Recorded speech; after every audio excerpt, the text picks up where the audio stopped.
Very good morning to all of you. कैसे हैं बच्चे? आई होप आप लोग बहुत अच्छे होंगे और आप लोगों का पढ़ाई बढ़िया चल रहा होगा। तो जैसे कि लास्ट क्लास के अंदर अगर हम बात करें सीए फाउंडेशन का बिजनेस लॉ के अंदर हम लोगों ने already Indian contract act complete कर चुके हैं और उसके बाद सेल्स ऑफ गुड्स एक्ट की अगर मैं बात करूं तो जहां पर यूनिट नंबर सेकंड तक मैंने करा चुका हूं। जिन भी बच्चों ने नहीं देखा पहले उसको जाकर के आप देखें। और उसके बाद जो है आज हम कराने वाले हैं बिजनेस लॉ के अंदर चैप्टर नंबर आपका थर्ड रहेगा, that is sales of goods act 1930 और यहां पर यूनिट नंबर थर्ड रहेगा। आइए हम लोग बात करेंगे other essential elements of a contract. एक कॉन्ट्रैक्ट होने के लिए कुछ और भी इसेंशियल एलिमेंट्स है जिसको पूरा करना पड़ेगा, इसके बारे में हम लोग डिस्कस करते हैं। तो आइए बच्चे एक बार हम लोग डिस्कस करते हैं कि क्या क्या कंटेंट हम लोग आखिर इस पूरे चैप्टर के अंदर क्या क्या कंटेंट कवर करने वाले हैं, क्या क्या हम लोग इस पूरे यूनिट में क्या क्या पढ़ेंगे। तो सबसे पहले ट्रांसफर ऑफ ओनरशिप के रूल्स पढ़ेंगे कि ट्रांसफर ऑफ ओनरशिप का मतलब क्या होता है, ट्रांसफर ऑफ ओनरशिप को हम लॉ के अंदर हम क्या बात करते हैं। उसके बाद पासिंग ऑफ रिस्क, यहां पर रिस्क को कैसे पास किया जाता है विद द प्रॉपर्टीज। उसके बाद अनअसर्टेन गुड्स क्या होता है, सेल बाय नॉन ओनर, यहां पर जब गुड्स को सेल किया जा रहा है जो उस गुड्स का ओनर नहीं है, यानी मैं कह सकता हूं कि यहां पर जो सेल किया गया है वो गुड्स का ओनर नहीं है, तो उसके क्या रूल्स एंड रेगुलेशंस है उसके बारे में समझेंगे। उसके बाद टाइप्स क्या है, रूल्स एंड डिलीवरी, डिलीवरी क्या होता है, इसके रूल्स क्या होता है, और उसके बाद एक्सेप्टेंस एंड बायर ड्यूटीज क्या होती हैं। इन सभी के बारे में बच्चे हम लोग एक एक करके डिस्कस करेंगे। तो आइए हम लोग बात करेंगे। चलिए, तो यहां पर हम लोग सबसे पहले बात करते हैं बच्चे transfer of ownership. Now what do you mean by the term transfer of ownership? Transfer of ownership का मतलब क्या होता है, तो यहां पर हम लोग समझेंगे ट्रांसफर ऑफ ओनरशिप का मतलब होता है प्रॉपर्टीज। तो आइए आईसीएआई की डेफिनेशन की बात करें, institute of Chartered Accountant of India का जो मॉड्यूल है उसके अंदर क्या लिखा हुआ है, ट्रांसफर ऑफ ओनरशिप का मतलब क्या होता है, transfer of property in the goods from seller to buyer. जैसे मान लीजिए मिस्टर एक्स, यहां पर मिस्टर एक्स है और यहां पर कौन है, मिस्टर वाई है। मिस्टर एक्स ने मिस्टर वाई को कोई सामान को डिलीवर करा यानी गुड्स को सोल्ड करा है, ठीक है। तो यहां पर कहने का मतलब यह है कि यहां पर रिस्क उसी का होगा जिसके पास ओनरशिप होगा या प्रॉपर्टीज होगा। तो यहां पर सिंपल वर्ड में यह समझना है कि ओनरशिप का मतलब यहां पर ओनरशिप, ट्रांसफर ऑफ ओनरशिप का मतलब क्या होता है, मींस ट्रांसफर ऑफ प्रॉपर्टी। यहां पर from seller to buyer, seller to buyer की अगर हम बात करें, यहां पर दो लोग होते हैं, एक होते सेलर होते हैं और एक होते बायर। तो यहां पर जिस तरह से अगर हम यहां पर गुड्स को ट्रांसफर करते हैं from seller to buyer, this is called transfer of ownership. आइए सिंपल एक्सप्लेनेशन की अगर हम बात करें तो ownership transfer means buyer becomes the legal owner. यहां पर जब हम गुड्स को ट्रांसफर कर देते हैं तो यहां पर लीगल ओनर कौन होंगे उसके बारे में हम डिस्कस करेंगे। तो यहां पर ट्रांसफर ऑफ ओनरशिप के अंदर का मतलब क्या होता है, buyer becomes the owner of the goods. जिसने परचेज करा है वो ये गुड्स का कौन है बच्चे, ओनर है। आइए, it is important because once ownership shifted the risk and responsibility also shifted। ध्यान रखेंगे जब ओनरशिप शिफ्ट कर दिया जाता है तो ओनरशिप जिसका होता है, राइट्स एंड रिस्पॉन्सिबिलिटी उसी का होता है, इस बात का ध्यान रखेंगे। जब यहां पर मिस्टर एक्स ने मिस्टर वाई को गुड्स को डिलीवर कर चुका है यानी यहां पर ओनरशिप ट्रांसफर हो चुकी है, तो ओनरशिप जिसका होगा, रिस्क और यहां पर रिस्पॉन्सिबिलिटी भी उसी का होगा, इस बात का विशेष तौर पे आपको ध्यान रखना है। क्लियर है पॉइंट्स? तो सिंपल वर्ड में आपको यह समझना है कि ट्रांसफर ऑफ ओनरशिप का मतलब क्या होता है, जहां पर रिस्क को, जहां पर ओनरशिप को हम ट्रांसफर करते हैं यानी प्रॉपर्टी को ट्रांसफर करते हैं from seller to buyer. I hope ये कॉन्सेप्ट आपको समझ में आ गया होगा। आइए हम लोग एग्जांपल के थ्रू समझते हैं। If A sells a mobile to B, यहां पर ए ने बी को मोबाइल बेचा है। वंस द ओनरशिप ट्रांसफर, एक बार अगर ओनरशिप यहां पर ट्रांसफर कर दिया जाएगा तो क्या होगा, ओनरशिप ट्रांसफर हो चुकी है, property of the goods will be transferred. तो यहां पर रिस्क किसका रहेगा, बायर का। Any loss to the mobile, B's responsibility. तो यहां पर ओनरशिप ट्रांसफर हो चुका है यानी गुड्स को ट्रांसफर कर दिया गया है ए से बी को, तो यहां पर जो भी रिस्पॉन्सिबिलिटीज एंड राइट्स होंगे किसके होंगे, बी के होंगे। तो समझ में आ गया होगा, ट्रांसफर ऑफ ओनरशिप का मतलब होता है transfer of properties from seller to buyer. I hope ये कॉन्सेप्ट आपको समझ में आ गया होगा। तो चलिए हम लोग आगे बात करेंगे। उसके बाद हम लोग बात करेंगे ओनरशिप का क्या महत्व है, यहां पर ओनरशिप ट्रांसफर का क्या महत्व है, इंपॉर्टेंस का मतलब होता है बच्चे महत्व, उसके बारे में हम लोग चर्चा करते हैं। तो आइए सबसे पहले हम लोग बात करेंगे आईसीएआई के पर्सपेक्टिव से, हम बात करते हैं क्या मतलब होता है। Risk usually passes with the ownership, risk हमेशा पास करता है ओनरशिप के साथ। ट्रांसफर ऑफ ओनरशिप, गुड्स का जिसके पास ओनरशिप है रिस्क उसी का होगा, इस बात का विशेष तौर पे ध्यान रखेंगे। क्लियर है? सिंपल एक्सप्लेनेशन की बात करें बच्चे यहां पर, तो the person who owns the goods bear the loss if something happens to them so risk of damages और loss generally follows the ownership. ध्यान रखेंगे यहां पर risk and damages always follows the ownership या ट्रांसफर ऑफ द गुड्स। तो जिसका यहां पर ओनरशिप होगा, जिसका ट्रांसफर ऑफ प्रॉपर्टीज होगा, जिसका अधिकार होगा, जब यहां पर सेलेक्ट से बायर के पास यहां गुड्स ट्रांसफर कर दिया गया है, तो जिसके पास ओनरशिप गुड्स का होगा, रिस्पॉन्सिबिलिटी, रिस्क और सारा कुछ उसी का होगा। इस बात का ध्यान रखोगे। आइए एग्जांपल की बात करते हैं। If A TV is if A TV is damaged after ownership, यानी ए का जो टीवी है वो डैमेज हो चुका है कब? ओनरशिप प्राप्त करने के बाद। तो यहां पर ownership has been shifted to buyer, यानी सेलर से यहां पर सेलर ने गुड्स को क्या करा है, जैसे ए ने क्या करा, एक टेलीविजन परचेज करा, एक टीवी परचेज करा, तो यहां पर ओनरशिप उनको ट्रांसफर कर दिया गया, शिफ्ट कर दिया गया, तो buyer will bear the loss. मुझे ये बताइए यहां पर देखिए, जैसे सेलर है, सेलर ने क्या करा है,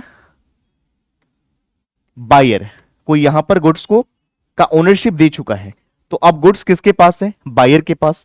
तो buyer become the owner of the goods. तो ओनर कौन है गुड्स का? बायर है। तो बायर का ओनरशिप अभी किसका है? बायर का। तो रिस्क ऑलवेज फॉलोज ओनरशिप। इस बात का ध्यान रखोगे। क्लियर है पॉइंट्स? चलिए, तो अभी किसका रिस्क रहेगा? इसका रहेगा, बायर का। इस बात का ध्यान रखोगे। तो टीबी जो है डैमेज हो चुका है आफ्टर ओनरशिप, ओनरशिप ट्रांसफर हो जाने के बाद जो भी रिस्क और डैमेजेस लॉस जो भी होगा उसके लिए भरपाई कौन करेगा? बायर करेगा। आई होप आपको समझ में आ गया होगा। क्लियर है पॉइंट्स? चलिए, तो हमेशा रिस्क यूजली क्या फॉलो करता है? ओनरशिप। जिसके पास ओनरशिप गुड्स का रहेगा, रिस्क उसी का रहेगा। चलो, उसके बाद specific goods versus specific goods section 19 and 20 में डिफाइन करा गया है बच्चे। आइए हम लोग इसके बारे में समझते हैं क्या मतलब होता है आखिर इसका। स्पेसिफिक गुड्स को डिफाइन करा गया सेक्शन 19 एंड 20 के अंदर। तो यहां पर क्या कहता है? आईसीएआई लॉ का पर्सपेक्टिव क्या है? For specific goods in a deliverable state, specific goods वो गुड्स होता है जो डिलीवरेबल स्टेट में है, यानी डिलीवर करने की पोजीशन में है। Ownership passes when intended, ownership तब पास करी जाएगी जब गुड्स क्या होगा? इंटेंडेड होगा या एकदम रेडी हो जाएगा। तो specific goods in deliverable state, specific goods कैसा कंडीशन में होना चाहिए? डिलीवरेबल कंडीशन में होना चाहिए। इस बात का ध्यान रखोगे। क्लियर है पॉइंट्स? चलिए, अगर हम यहां पर बात करें बच्चे, चलिए सिंपल एक्सप्लेनेशन की अगर हम बात करें, if the goods are ready to be delivered, if the goods are ready to delivered and both buyer and seller agrees, ownership transfer at the that moment, हम उसको क्या बोलते हैं बच्ची? हम स्पेसिफिक गुड्स बोलते हैं। यानी if goods are ready to deliver, यानी गुड्स रेडी है, डिलीवरेबल कंडीशन में है, और गुड्स को बायर सेलर से बायर के पास ट्रांसफर भी कर दिया गया, यानी both are agrees, ownership transfer कर दिया है जिस मोमेंट पे, this is called specific goods. तो यानी for specific goods in deliverable state ownership passes when intended, जब दोनों पार्टीज एग्री होंगे तब गुड्स को डिलीवर किया जा सकता है, this is called specific goods.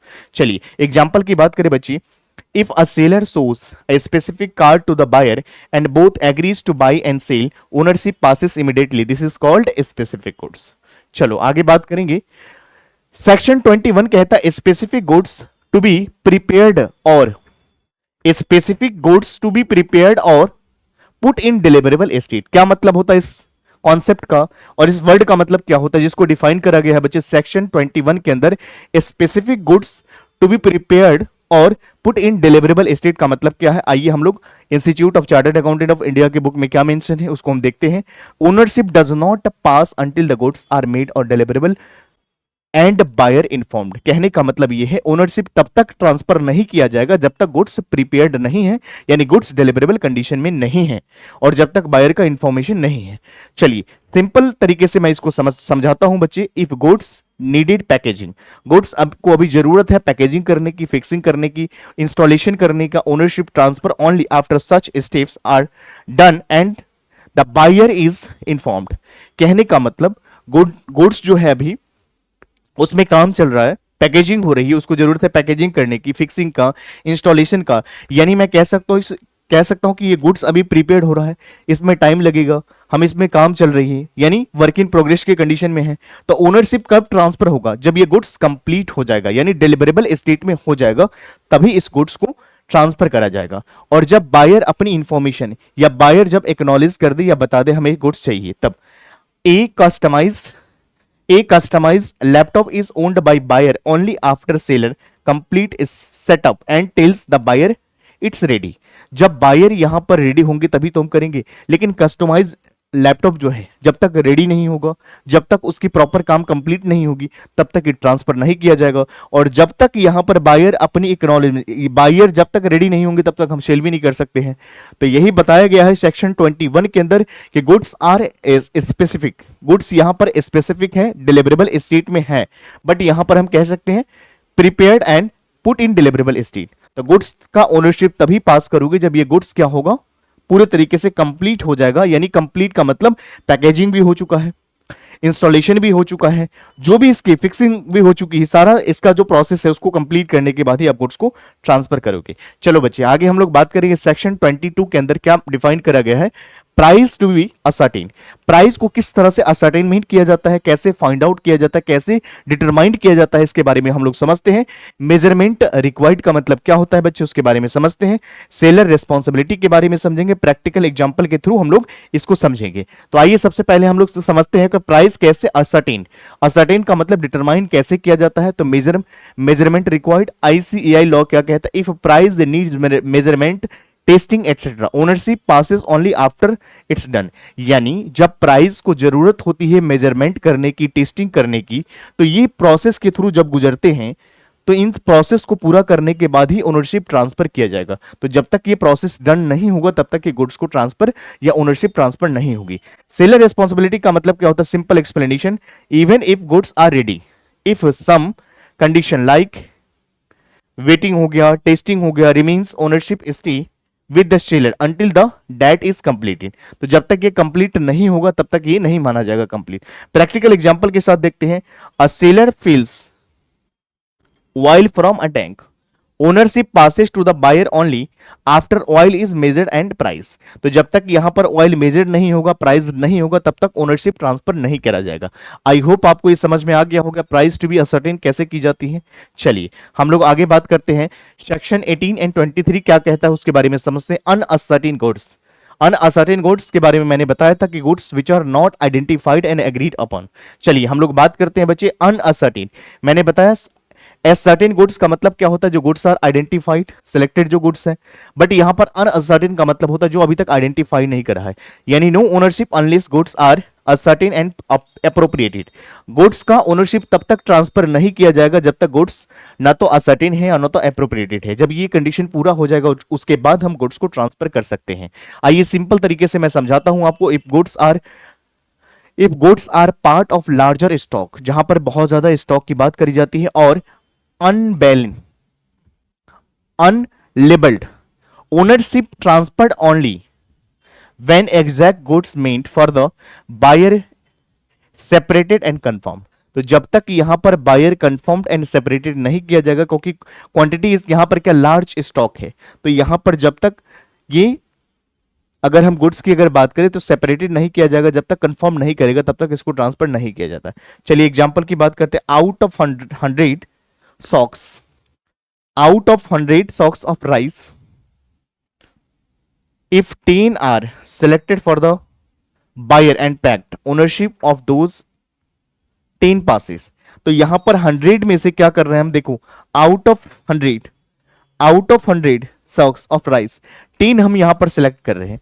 तो ये 10 जो है हमारे पास जो है बच्चे सिलेक्टेड आइटम्स जो है, बायर को जब पैक्ड कर दिया जाएगा और ओनरशिप ट्रांसफर किया जाएगा यहां पर कितने गुड्स का, तो यहां पर 10 का। तो दिस इज कॉल्ड अनअसर्टेन। यानी आउट ऑफ 100 में से आपने कितना सिलेक्ट करा, यहां पर 100 स्टॉक आपके पास पड़ा हुआ था, उसमें से आपने क्या करा, 10 स्टॉक को आपने आइडेंटिफाई करा, सिलेक्ट करा। तो ये आपके लिए क्या बन जाएंगे बच्चे, अनअसर्टेन गुड्स। क्लियर है बच्चे। चलिए आगे बात करेंगे। सेक्शन 23 क्लाउज 2 के अंदर क्या लिखा हुआ है, डिलीवरी टू द कैरियर का मतलब क्या होता है, ये इसके बारे में हम लोग समझते हैं। सेक्शन 23 क्लाउज 2 के अंदर बताया गया है डिलीवरी टू कैरियर क्या मतलब होता है, इसके बारे में हम लोग समझते हैं। आइए, हालांकि एनिमेशन के थ्रू आपको चीजें समझ में आ रही होगी कि क्या बताया जा रहा है, यहाँ पर क्या मतलब होता है, डिलीवरी टू द कैरियर का मतलब क्या होता है, सेक्शन 23 क्लॉज 2 के अंदर मेंशन है। आइए हम लोग आईसीएआई का डेफिनेशन को देखते हैं। Delivery to carrier without reserving right equal to the ownership. Ownership passed, यानी delivery to carrier without reserving, यानी डिलीवरी टू कैरियर का मतलब क्या होता है, जहां पर without reserving rights equal to ownership passed. Simple explanation के तरीके से मैं समझाता हूं, if the seller sends the goods through courier or transport does not keep any control, buyer becomes the owner। तो बच्चे यहां पर ध्यान रखेंगे, अगर कभी भी सेलर अगर गुड्स को भेज रहा है ट्रांसपोर्ट के थ्रू या कोरियर के थ्रू, तो यहां पर and does not keep the control, यहां पर कोई कंट्रोल नहीं होता है, तो बायर यहां पर ओनर बन जाते हैं गुड्स का। एग्जांपल को समझते हैं, a seller sends goods via courier, अगर यहां पर कोई सेलर जो है गुड्स को भेज रहा है कोरियर के through, the does not ask for payment before dispatch, जब तक गुड्स डिस्पैच नहीं होगा और यहां पर जब तक बायर ओनर नहीं बनेगा तब तक पेमेंट नहीं मिलेगा। इस बात का ध्यान रखोगे। कब? जब आप कोरियर के थ्रू गुड्स भेजते हो, जब आप यहां पर ट्रांसपोर्ट के थ्रू गुड्स भेजते हो, उस कंडीशन में जब तक यहां पर बायर को नहीं मिल जाता है गुड्स, तब तक पेमेंट नहीं डन होगा, ध्यान रखेंगे। आइए सेक्शन 24 की हम बात करते हैं, गुड्स ऑन अप्रूवल और रिटर्न बेसिस। कई बार गुड्स हमें सेल करना होता है रिटर्न ऑन अप्रूवल बेसिस, कि गुड्स अगर सेल हो गया तो ठीक है, अगर नहीं हुआ तो हम आपको वापस कर देंगे। आइए इसका मतलब क्या होता है, आईसीएआई की रूल क्या कहता है, तो ownership passes when the buyer accept, यहां पर ओनरशिप तभी पास करी जाएगी जब बायर अपनी एक्नॉलेजमेंट दे दे, एक्सेप्ट कर ले, या ऐसी कोई एक्टिविटी करे जिससे क्या होता है एक्सेप्टेंस साबित हो, एंड रिटेन द गुड्स, यानी गुड्स को अपने कब्जे में रख ले। जो भी टाइम दिया गया है कि 1 हफ्ता तक अगर आपका गुड्स अगर सेल आउट हो जाता है तो ठीक है, नहीं होता है तो हमें रिटर्न कर देना, बट 1 हफ्ता का जो पीरियड है उसको भी आपने कंप्लीट कर लिया और अभी तक गुड्स को रिटर्न नहीं करा, इन दैट केसेस जो यहां पर क्या हो चुका है बच्चे, गुड्स एक्सेप्ट हो चुका है। तो ownership passes when the buyer accept act और retain the goods, this is called goods on approval और रिटर्न बेसिस। आई होप आपको समझ में आ गया होगा। आइए सिंपल एक्सप्लेनेशन को समझते हैं बच्चे, क्या मतलब होता है, इन try and buy or consignment models, the buyer uses, keeps or sells the goods, buyer becomes the owner। तो इस कंडीशन में जब गुड्स को हम भेजते हैं जहां पर सेल ऑन अप्रूवल बेसिस पे, कंसाइनमेंट मॉडल के बेसिस पे, तो द बायर यूजेस कीप्स, या तो उसको यूज कर लेता कीप्स, और सेल द गुड्स, या तो उसको सेल कर देता है, तो उस कंडीशन में buyer is the owner of the goods. आइए एग्जांपल को समझते हैं बच्ची, the buyer keeps a of 10 days without returning, he is now considered as the owner. मैंने अभी जस्ट आपको बताया कि एज अ बिजनेस में कई बार आपके पास सेल्समैन आते हैं और कहते हैं कि भैया ये सामान रख लो, अगर सेल हो गया तब तो ठीक है, नहीं हुआ आपको एक अमाउंट बता देते हैं कि ये अमाउंट है इसका, अगर ये सेल हो गया तो वेल एंड गुड, अगर नहीं हुआ तो हमें 10 दिन के बाद आप लौटा देना। जैसे यहां पर 10 डेज का जो ड्यूरेशन दिया है, ये 10 दिन का जो टाइम है, उस टाइम को अगर आप एक्सीड कर लेते हो या गुड्स को रिटेन कर लेते हो या सेल आउट कर लेते हो, तो यहां पर आप ओनर माने जाते हो। इस बात का ध्यान रखोगे। जब रिटर्न नहीं करोगे तो क्या, सेल ऑन रिटर्न अप्रूवल का मतलब क्या है, गुड्स अगर आप नहीं ले रहे हो, नहीं सेल आउट कर रहे हो, तो आप उसको रिटर्न करो, बट उसको एक्सेप्ट कर लिया या उसको आपने क्या कर लिया, ऐसा एक्ट करा जिससे साबित हुआ कि गुड्स आपने क्या करा है, एक्सेप्ट कर लिया, यानी गुड्स को रिटर्न कर लिया या आगे उसको सेल कर दिया, तो गुड्स यहां पर ओनर बन चुके हैं आप। समझ में आ गया। चलिए हम लोग आगे बात करेंगे। सेक्शन 25 क्या कहता है, सेलर्स राइट डिस्पोजल। क्या मतलब होता है सेलर का राइट्स, डिस्पोजल का मतलब क्या होता है बच्चे, आइए हम लोग बात करते हैं सेक्शन 25 के अंदर। आईसीएआई का डेफिनेशन क्या कहता है, seller can keep control over the ownership until payment is made, यानी सेलर कैन कीप कंट्रोल, यहां पर सेलर क्या कर सकता है, कंट्रोल कर सकता है over ownership until the payment is made. बिल्कुल सही बात है, जब तक उसको पेमेंट नहीं मिला है तब तक ये कंट्रोल कर सकता है, जब पेमेंट एक बार मिल गया उसके बाद कुछ नहीं कर सकता। इस बात का ध्यान रखेंगे। सिंपल एक्सप्लेनेशन को समझते हैं, even goods are delivered, goods तो डिलीवर्ड हो चुकी है, the seller can withhold the ownership until the payment is received. बच्चे गुड्स तो यहां पर डिलीवर्ड कर चुका है, गुड्स डिलीवर्ड हो चुका है, बट जब तक पेमेंट नहीं मिला है तब तक ये क्या कर सकते हैं बच्चे, यहां पर क्या कर सकते हैं, ये पेमेंट के लिए होल्ड करा सकते हैं, या मैं कह सकता हूं if the goods are delivered and seller can withhold the ownership, ownership यहां पर होल्ड कर सकता है क्योंकि पेमेंट उनको पूरा रिसीव नहीं हुआ है। जैसे ही पेमेंट एक बार रिसीव हो जाएगी उसके बाद ओनरशिप खत्म हो जाती है इनकी। आइए एग्जांपल की बात करते हैं, a seller sends a product but mentions in the invoices ownership remain with seller until full payment. बच्चे यहां पर गुड्स तो आपको, जब आप ईएमआई इक्वल मंथली इंस्टॉलमेंट, जब आप कोई भी चीज ईएमआई पे परचेस करते हो तो गुड्स के ओनर तो हो आप, सामान आपके पास है, बट जब तक पूरा पेमेंट आप नहीं कर देते हो तब तक आपको यहां पर ओनरशिप का राइट्स नहीं दिया जाता है। अगर मान लीजिए बीच में अगर आप पैसा देना बंद कर देते हैं, ईएमआई अगर आप डिफॉल्ट करते हो, तो गुड्स आपके उठा करके ले जाएंगे, इस बात का ध्यान रखोगे। तो यहां पर सेलर के पास अधिकार तब तक रहता है जब तक कि बेशक गुड्स आर डिलीवर्ड, गुड्स तो डिलीवर्ड हो चुका है, लेकिन तभी अभी पेमेंट उसको पूरा नहीं मिला है, तब तक ओनरशिप को रोक सकता है, इस बात का ध्यान रखेंगे। आई होप आपको इस समझ में आ गया होगा।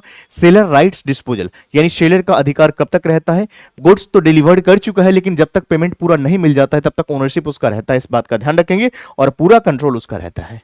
चलिए हम लोग बात करेंगे सेक्शन 26 के अंदर क्या बताया गया है, पासिंग ऑफ रिस्क। क्या मतलब होता है बच्चे, पासिंग ऑफ रिस्क का मतलब क्या होता है उसके बारे में हम लोग समझते हैं।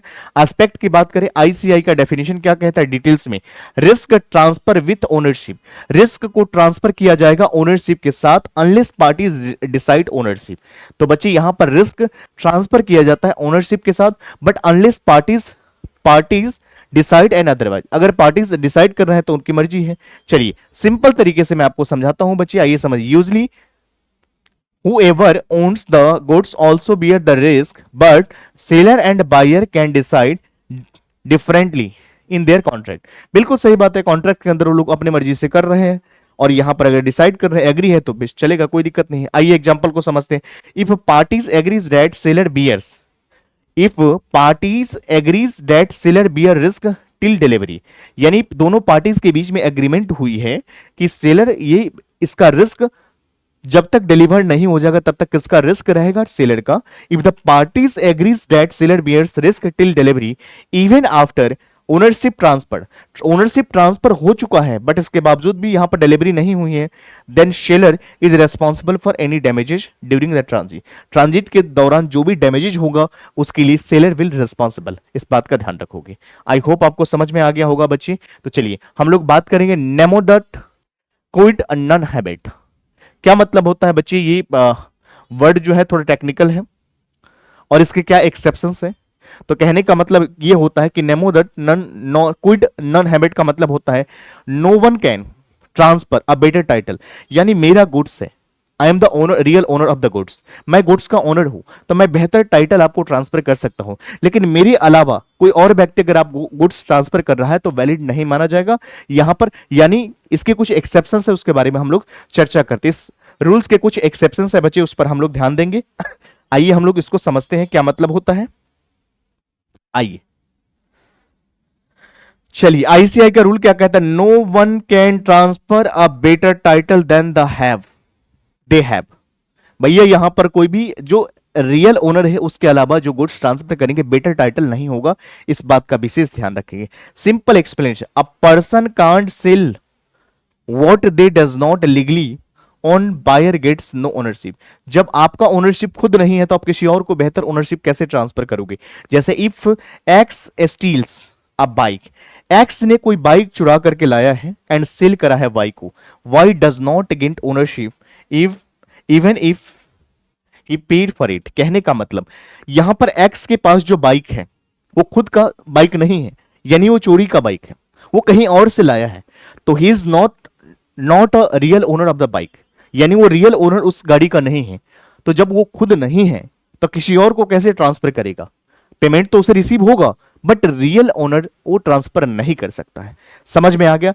इसी को यहां पर लैटिन वर्ड में अगर हम कह सकते हैं, जो यहां पर जो वर्ड जो लिखा है ये जो आपका है नेमोडट क्विड नॉन हैबिट का मतलब यही होता है कि no one can transfer a better title than they have, इस बात का ध्यान रखोगे। समझ में आ गया होगा।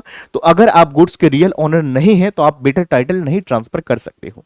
गुड्स आपका नहीं है, गुड्स चोरी का है, गुड्स किसी और का है, ओनर कोई और है, तो आप अगर बेच रहे हो तो आप ओनर कैसे ट्रांसफर करोगे, इस बात का विशेष ध्यान रखोगे। प्राइस बेशक रिसीव होगा बट इसको एक जो हम कहते हैं एक रियल ओनर आप ट्रांसफर नहीं कर सकते। बट इस रूल्स के बच्चे कुछ एक्सेप्शंस हैं, उस एक्सेप्शंस में बताया गया है कि इनके द्वारा की गई कॉन्ट्रैक्ट वैलिड होगा, बट उसके बारे में हम लोग समझते हैं। आइए हम लोग एक्सेप्शंस के बारे में बात करेंगे। एक्सेप्शंस नंबर 1 कहता है मर्चेंटाइल एजेंट। अब मर्चेंटाइल एजेंट का मतलब क्या होता है, लॉ के अंदर क्या डिफाइन करा गया, आइए हम लोग समझते हैं। Mercantile agent can pass good title if acting in normal course with owners consent. तो यहां पर कहने का मतलब ये है कि गुड्स मेरा नहीं है, ये बाइक मेरा नहीं है, बाइक किसी और का है, बट ओनर ने मुझे ये ओनरशिप देने से मेरे को ये क्या करा है, कंसेंट दिया है, उन्होंने मुझे परमिशन दिया है। तो इस कंडीशन में अगर मान लीजिए कोई मर्चेंटाइल एजेंट अगर गुड्स को अगर यहां पर सेल कर रहा है तो नॉर्मल कोर्स की तरह ही ट्रीट किया जाएगा, बट ओनर का कंसेंट होना जरूरी है, इस बात का ध्यान रखोगे। आइए हम लोग सिंपल एक्सप्लेनेशन के फॉर्म में समझाता हूं। Buyer is protected, buyer is protected if agent sells goods with owner permission. मेरा गुड्स है, मेरा गुड्स है, मेरा कोई एजेंट सेल कर रहा है, बट मैंने उसको परमिशन दे दिया कि ओनरशिप ट्रांसफर कर दो, तो यहां पर मेरी परमिशन अगर होगी बच्चे तो यहां पर buyer is unaware of any issues. समझ में आ गया, क्लियर है पॉइंट्स। चलिए एग्जांपल की बात करते हैं। आकार शोरूम एजेंट सेल। आकार बच्चे जब शोरूम में आप जाते हैं तो वहां पर कार बेचने के लिए जो कंपनी के मालिक होते हैं वो तो नहीं आते हैं, वहां पर जो एम्प्लॉइज होते हैं वही करते हैं, एजेंट बेचते हैं। A car showroom agent sell a car keep in the showroom, buyer gets valid title. बिल्कुल सही बात है, क्योंकि बायर को क्या मिल रहा है, वैलिड टाइटल मिल रहा है। समझ में आ गया, क्लियर है पॉइंट्स। चलिए यहां पर एनिमेशन के थ्रू भी मैंने समझाने का प्रयास किया है जिससे कि आपको चीजें बेहतर तरीके से, क्योंकि वर्ड्स हमारे माइंड में याद नहीं रहता है, बट इसके जो एनिमेशंस है हमारे माइंड में पिक्चर्स बैठ जाते हैं। चलिए बच्चे एक्सेप्शन नंबर 2 कहता है ज्वाइंट ओनर। बच्चे क्या मतलब होता है ज्वाइंट ओनर का? मतलब होता है जहां पर एक से ज्यादा ओनर है। आइए आईसीआई का रूल क्या कहता है उसके बारे में समझते हैं। Joint owner is in position, joint owner in position can sell with the good title if the buyer unaware of co owner. तो ज्वाइंट ओनर के थ्रू जो पोजीशन दिया जाता है, can sell with the good title if the buyer is unaware. Buyer is unaware the co owners. Buyer यहां पर क्या unaware है, यानी क्या मतलब है, आइए हम सिंपल तरीके से आपको समझाते हैं। If one joint owner sell the goods and, यहां पर एक ज्वाइंट ओनर सेल कर रहे हैं गुड्स को, and buyer is unaware, buyer को कुछ नहीं पता, of the other owner is the sale is valid. तो यहां पर क्या माना जाएगा बच्चे, वैलिड माना जाएगा। आइए एग्जांपल को समझिए। A and B jointly owned a machine, A and B jointly owned a machine. If A sells it to C, यहां पर समझेंगे इस पॉइंट को। A and B jointly own a machine.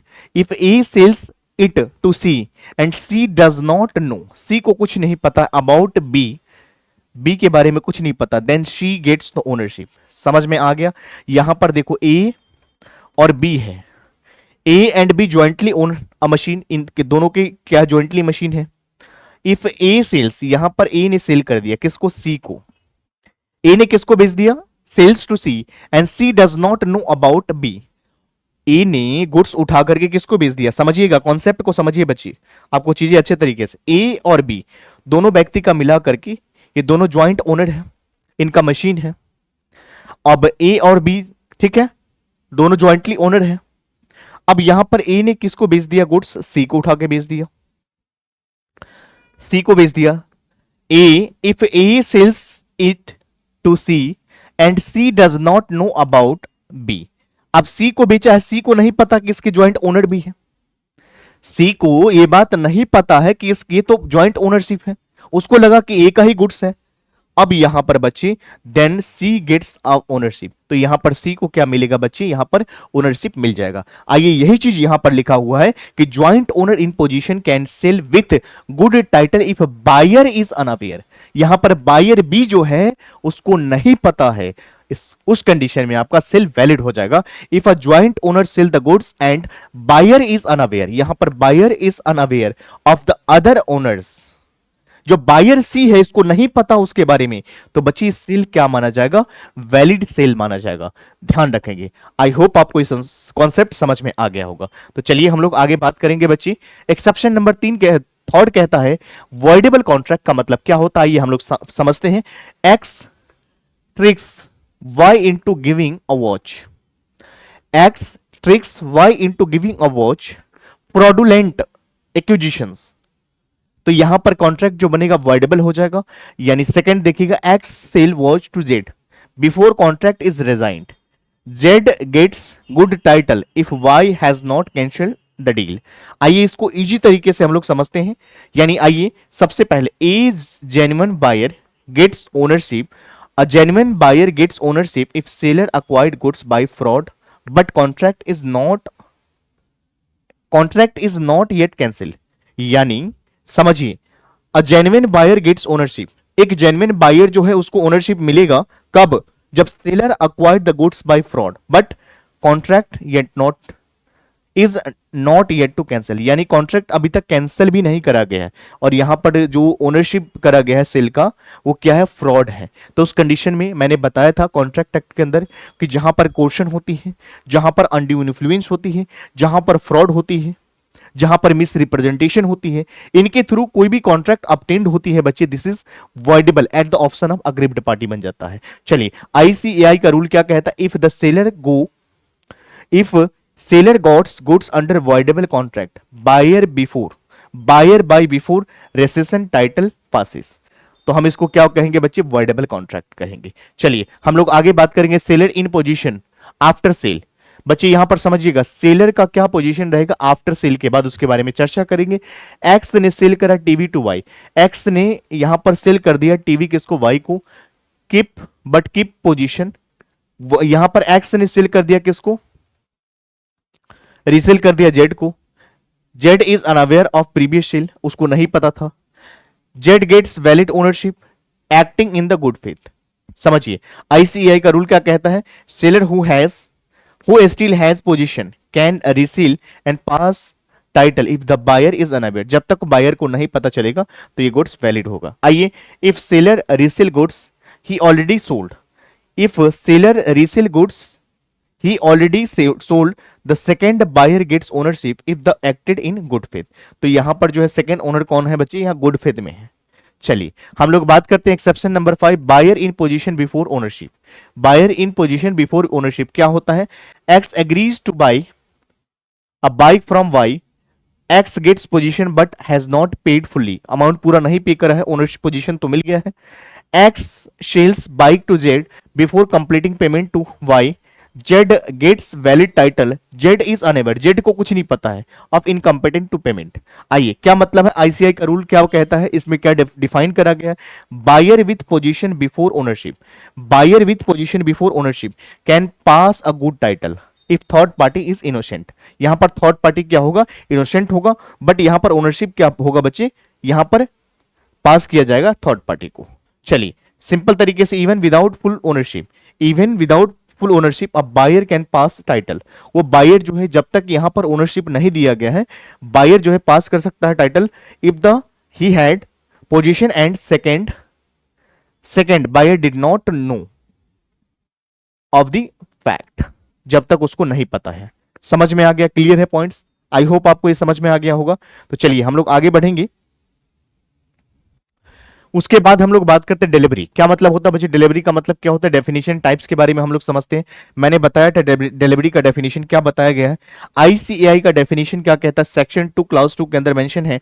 Delivery का मतलब क्या होता है, वॉलंटरी ट्रांसफर ऑफ पोजीशन, जब वॉलंटरी आप ट्रांसफर करते हैं goods from buyer seller to buyer, हम इसको क्या कहते हैं, डिलीवरी ऑफ द गुड्स। मैंने बताया था डिलीवरी ऑफ गुड्स के कुछ टाइप्स होते हैं, प्रकार होते हैं। सबसे पहला सिंबॉलिक डिलीवरी, क्या होता है सिंबॉलिक डिलीवरी, वो डिलीवरी होता है जहां पर गुड्स को सिंपल के थ्रू दिया जाता है या यहां पर सिंबल के थ्रू दिया जाता है। यानी जैसे मान लीजिए मैं आप यहां पर अगर एग्जाम्पल की दूं तो गिविंग कीज, कार का हमने चाबी दे दिया, डॉक्यूमेंट्स दे दिया गुड्स का, यानी ये सारे के सारे क्या है बच्चे, सिंबॉलिक डिलीवरी है। कंस्ट्रक्टिव डिलीवरी क्या होता है, तो telling a warehouse to resell the goods to the buyer, हम उसको कंस्ट्रक्टिव डिलीवरी कहते हैं। एक्चुअल डिलीवरी का मतलब क्या होता है, handling over the item physically, goods को फिजिकल तरीके से एक व्यक्ति से दूसरे व्यक्ति में ट्रांसफर करा जा रहा है। आइए सिंपल तरीके से समझते हैं, delivery means giving control of the goods to the buyer, it can be direct और सिंबॉलिक, इसको डायरेक्ट तरीके से कर सकते हैं, सिंबॉलिक एंड इनडायरेक्ट तरीके से भी आप ट्रांसफर कर सकते हो। आई होप आपको समझ में आ गया होगा। चलिए क्या रूल्स एंड रेगुलेशंस है रिगार्डिंग डिलीवरी ऑफ गुड्स, आइए सेक्शन 33 से लेकर के 41 में डिफाइन करा गया है। सबसे पहले अगर हम बात करें क्या रूल्स होना चाहिए डिलीवरी का, तो delivery and payment per contract, delivery and payment as per contract. Second, buyer must be apply for delivery, and third में rules for place, time and cost of delivery. आइए सभी के बारे में समझते हैं। तो delivery and payments as per the contract का मतलब क्या होता है, must follow terms and specified agreement, जो एग्रीमेंट में लिखा है उसके तहत आपको चलना पड़ेगा। Second, buyer must be apply for delivery का मतलब होता है रेस्पॉन्सिबिलिटी टू रिक्वेस्ट गुड्स, तो यहां पर रिस्पॉन्सिबिलिटी टू रिक्वेस्ट गुड्स की बात करी जाती है, जहां पर buyer must apply for delivery, उसके बाद rules and place and time and cost of delivery की बात करें तो स्पेसिफिक गाइडलाइंस फॉर लॉजिस्टिक, यहां पर जो गाइडलाइंस है उसके तहत चलना पड़ेगा। आइए सिंपल तरीके से समझते हैं बच्चे। Law defined who arrange delivery, यहां पर लॉ ये डिफाइन कर रहा है कि इसको डिलीवरी को अरेंज कौन करेगा, who pay for it and when where and should be happen. चलिए एग्जांपल की बात करें, if a contract says FOV Delhi, buyer must collect goods from Delhi and bear delivery cost. समझ में आ गया होगा बच्चे ये कॉन्सेप्ट। चलिए हम लोग बात करते हैं डिलीवरी के अंदर हम लोग रॉन्ग क्वांटिटी एंड इंस्टॉलमेंट की बात करें, इसका मतलब क्या होता है उसके बारे में हम लोग समझते हैं। आइए, डिलीवरी रॉन्ग क्वांटिटी, या तो डिलीवरी यहां पर गुड्स को करा गया रॉन्ग क्वांटिटी में या इंस्टॉलमेंट में। तो आइए सिनेरियो क्या क्या हो सकता है बच्चे यहां पर उसके बारे में समझते हैं, और बायर के राइट्स के बारे में हम समझते हैं। एक्सेस क्वांटिटी का मतलब जितना हमने मंगवाया था उससे ज्यादा भेज दिया तो कैन रिजेक्ट ऑल, या तो हम जैसे मान लीजिए मैंने 100 मान लीजिए पीस हमने कोई चीज गुड्स मंगवाया, मान लीजिए जैसे अगर हम मान लीजिए यहां पर मैंने मान लीजिए 100 पीस मैंने कोई गुड्स ऑर्डर करा तो मेरे पास कितना आ गया 120 आ गया। तो मेरे पास ऑप्शन क्या है बच्ची, मैंने 100 पीस कोई गुड्स मैंने मंगवाया था, किसी से ऑर्डर करा था, मेरे पास 120 आ गया, 120 आ गया। तो मैं क्या करूंगा, कैन रिजेक्ट हो, या तो मैं सारे के सारे को रिजेक्ट मारूंगा और या तो मैं एक्सेप्ट करूंगा करेक्ट क्वांटिटी, यानी 100 में एक्सेप्ट करूंगा, 20 को मैं रिजेक्ट कर दूंगा। यही हमारे पास ऑप्शन होगा। और उसके बाद बात करें शॉर्ट का मतलब कि मैंने मंगवाया 100 लेकर के आया 80, तो यहां पर क्या करें, कैन रिजेक्ट ऑल और एक्सेप्ट द डिलीवर्ड गुड्स। बिल्कुल सही बात है, जितना मेरे को लेना है वो ले लूंगा, बाकी मैं रिजेक्ट कर दूंगा। अगला क्या होगा, मिक्स गुड्स का मतलब को कैन रिजेक्ट ऑल और एक्सेप्ट करेक्ट गुड्स। ये सारे के सारे हम इसको रिजेक्ट भी कर सकते हैं या हम एक्सेप्ट कर सकते हैं करेक्ट गुड्स, यही बताया गया है यहाँ पर। Buyer may reject excess short और मिक्स गुड्स, बिल्कुल सही बात है। सिंपल एक्सप्लेनेशन की बात करें, गुड्स क्वांटिटी और type different from contract, buyer can reject और पार्शियली एक्सेप्ट, या तो उसको रिजेक्ट कर सकता है पूरे के पूरे या पार्शियली एक्सेप्ट कर सकता है, जो करेक्ट जो है उसको एक्सेप्ट कर सकता है। If the contract is for 100 chairs, मैंने 100 चेयर मंगवाया, सेलर जो हमें 120 ला करके दे दिया, तो मैं क्या करूंगा, या तो मैं 100 रखूंगा 20 को वापस करूंगा, या तो मैं 120 को ही वापस कर दूंगा। बायर कैन रिजेक्ट और टेक ओनली 100। क्लियर है बच्चे। चलिए आगे बढ़ेंगे हम लोग। एक्सेप्टेंस एंड बायर रेस्पॉन्सिबिलिटीज, क्या एक्सेप्टेंस होता है, बायर के क्या रेस्पॉन्सिबिलिटीज होता है, इसके बारे में हम लोग समझते हैं। तो एक्सेप्टेंस का मतलब क्या होता है बच्चे, buyer uses and retain the goods, buyer यहां पर गुड्स को यूज कर सकता है और गुड्स को रिटेन यानी अपने कब्जा में रख सकता है। टाइमली डिलीवरी का मतलब क्या होता है, buyer must take the delivery on time, buyer की ड्यूटी बनती है कि गुड्स को क्या करे, डिलीवर करे टाइम पर। चलिए रेस्पॉन्सिबिलिटी की बात करें, sellers duty ends after acceptance, seller का ड्यूटी खत्म हो जाता है जैसी एक्सेप्टेंस यहां पर मिल जाती है। आइए बच्चे हम लोग समझते हैं आईसीआई का रूल। सेक्शन 42 से लेकर के 44 में डिफाइन करा गया, buyer accept when he uses और retain goods must take delivery timely. बिल्कुल सही बात है। सिंपल अगर एक्सप्लेनेशन की बात करें, वंस बायर यूजेस, अगर एक बार अगर बायर उस गुड्स को यूज कर लेता है, रिटेन कर लेता है, डिले कर लेता है टेकिंग डिलीवरी, यानी ये माना जाता है गुड्स यहां पर क्या हो चुका है, एक्सेप्टेंस हो चुका है, सेलर की लायबिलिटी खत्म हो चुका है। समझ में आ गया। If the buyer receive 100, if the buyer receive goods and start using them, he cannot later reject or them in the minor defect, यानी एक बार अगर गुड्स को आपने एक्सेप्टेंस दे दिया या यूज कर लिया, रिटेन कर लिया, उसके बाद आप उसको वापस नहीं कर सकते हो।